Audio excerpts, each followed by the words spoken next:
Hello, how are Hey. you? Yeah, good. Feeling Everything's good? Yeah. Good to see you again. Yeah, for me too. Um, 2025 collection looks amazing, Thank you. and we wanted to give to our customer a little more details about a couple of things that I cannot really explain like you, Okay. and something that people are really interesting. I think like bridle attachments, 7 points, 6 points, so many different Yeah. options. It depends of the kite, Okay. and we would like to know a little more about it. Okay. Um, Basically, the more bridle attachment we have to the kite, the more support we get on the leading edge. So the more extreme conditions as far as being overpowered and pushing to the limits with the kites, you need. This is when we use the 7-point bridle, for instance. So the design works, the MotoX design works, and the Nitro have 7-point bridles because they're meant. Those two kites are designed to be ridden in really extreme, strong wind conditions, right? But there's a relationship between steering and bridle attachment as well. And so, just for lack of better words, if you have fewer bridles on the kites, the kites are looser and they seem to steer a little bit better. And in the past, we got away with 4 bridles on each side for most of the kites for the last 15 years, But as the Moto Design Works kite actually brought out that we can make kites with more support that still turn good, So because there's been a lot of improvements in the software that give me more control over the bridling. But so basically, with that in mind, let's say, so the drifter, for instance, it has a 4-point bridle still because we want it really loose and pivoty in the steering and stuff, and it doesn't necessarily get ridden super overpowered you ride it powered, but not like you would a Nitro, But the funny thing is, there's another kite in the line with the 4-point bridle, which is the MotoXL, and this is because as you get larger, one, that kite's not intended to be used in strong winds, and two, the leading edge diameter is so big that it's got its own natural support because of the diameter. Okay, Yeah. so those two kites have 4-point bridles. Then on the Switchblade, because it's a 5-stroke kite and we're trying to get a little more range out of the kite, we went to a 5-point bridle this year. It's just enough to give it some more support, but it's still nice and loose and it's good steering. Actually, the MotoX Lite and the MotoX Apex are 6-point bridles now. Yeah. Yeah, so we got a little bit of everything. Because actually they started out with a 7-point bridle because the technology kind of migrated down from the Design Works moto, So, but I found that the wind range, you can shift it down a little bit for both those kites from a MotoX, the Design Works kite. So they didn't need quite so much support. And as time went on, I found that I could get the kite to turn faster if I had a 6-point bridle instead of the 7-point. So we'll actually probably do some experimenting in the future on the Nitro and stuff as well. Because in the past, we actually tried just making a simple 6-point bridle for the Nitro, and it actually didn't work. Yeah. But it worked really good on the MotoX. So Yeah. it's pretty interesting. So each kite needs a specific design, and it's not more point you have and better the kite flies, but it depends of the Conditions kite and the amount and of stability you're looking for in the frame, So, Yeah. and like I said, it doesn't always restrict the steering, but in theory, the more you support it, the less it wants to deform to steer. So, like a drifter is a good example. It's 4 points on the drifter is perfect, Yeah. Because also it's so low aspect ratio, the length of the leading edge is much shorter anyway, So Very cool. Another feature that across all the range of the kite this season yes, is this new panel layout that Yes. we have in the kite. Yes. That it's completely different, Yes. and it made to do something specific, so we can. Yeah, I mean, for years we've actually had pure profile panels because I've been very adamant that I want a transition between the segmented leading edge and the round curvature that has to take place in the canopy.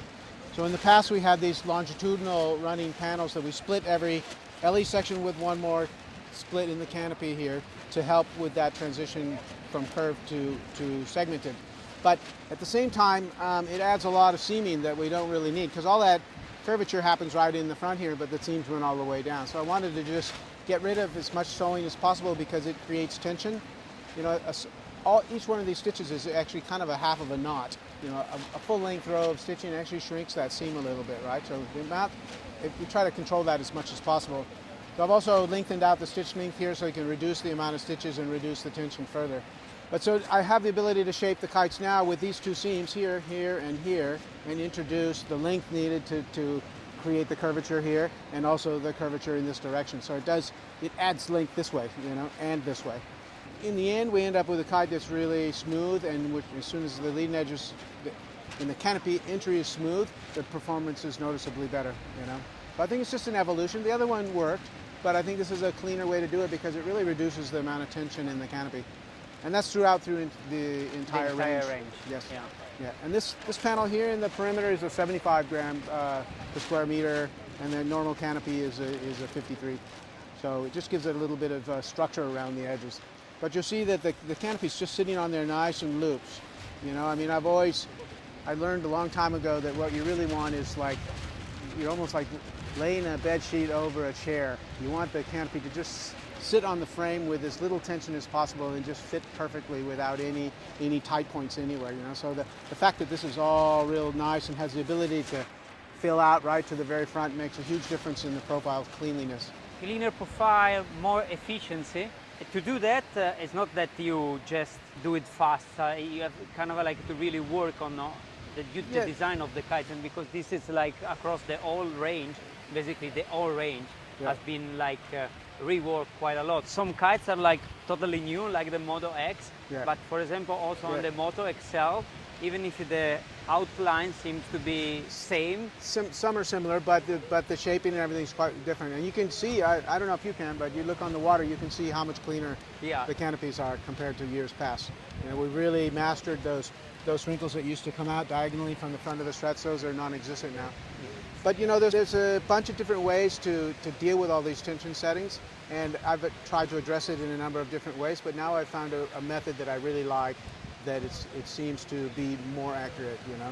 So you have to, not only are you adjusting the canopy to fit the inflated leading edge and strut frame that it's going to be sitting on, but also just with the leading edge and the struts themselves, you have to control what happens when there's elongation, you know. If the closing seam, for instance, on the leading edge just rock solid, so it doesn't really move, and everything else moves around it. So if you don't have any compensation, you pump the kite up and the arc shape goes closed, right? So we have to open that back up. But I've got some special tools in the software now that other people don't have, in that let me do that in a little bit different of a way. I'm not going to explain it because I don't want anybody to ask for it. Keep it for you. But I've got some, you know, I've been working with the programmer for a long time, and he's always massaging it for me, and that's really paid off, because the way now that I deal with the tension and the closing of the arc shape and stuff, it's really come out good.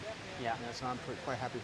Thank you, Pat. I think like you have to try those kites to let us know if you really feel those different, because I think it's really notable when you try them on the water. And I would also encourage people to try the MotoX Apex and the MotoX Lite, because they are slightly different, even though the outline is very, very similar, but they're made from different materials.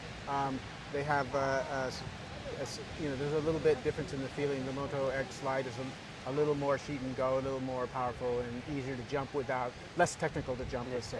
Whereas the MotoX Apex is real fast and light and more vertical jumping, better for kite looping, and you know, so it kind of covers two bases with almost the same kite, but not, not exactly. Thank you. Really hope to have my quiver soon. Okay. Because I'm having like such a great time, like in 2024 with my Nitro, and then after late in the season with the MotoX. Yeah. That I think like it pushed me like over my normal limit. It's like such an amazing kite, and now there is new excitements like with this new 2025 lineup. The Nitro and the MotoX Apex are good jumping and looping kites, you know. Yeah. So I think that you can't go wrong with either one of those if you're into big air and kite loops. Yeah, I will let you know as well. Okay. I'm pretty excited. All right. Ciao, ciao.